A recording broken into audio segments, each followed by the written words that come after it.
panel by panel and make a rough board and write it and make the visual gags so that it flowed and it was funny and it was good. And the next morning, we had to pitch it to the crew. And it's trial by fire. I mean, you're in front of an audience, you're getting up, you're dancing around, doing all the voices, whatever it is, and they either laugh or they don't. And you have to be a performer now. Yeah. You're stuck in an office for weeks with one other guy, and now you have to completely be out there, which is really a different job. I mean, it's nuts. And when the pitches were amazing.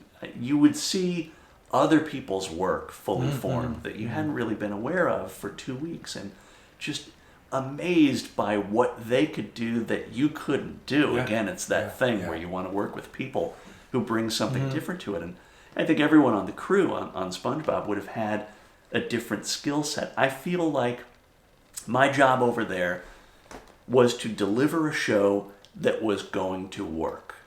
Like, they knew they could let Aaron Springer or Carl Greenblatt or Paul Tibbett swing for the bleachers.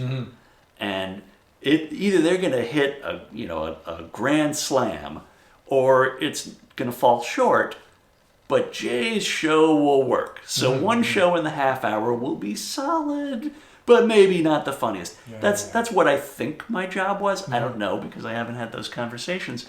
But you'd watch the pitches and just be amazed. I remember Aaron Springer pitching the sweater made of tears in one episode where SpongeBob knits a sweater for Squidward made out of eyelashes. And it's a dumb visual gag, and SpongeBob has no eyelashes for one scene after that.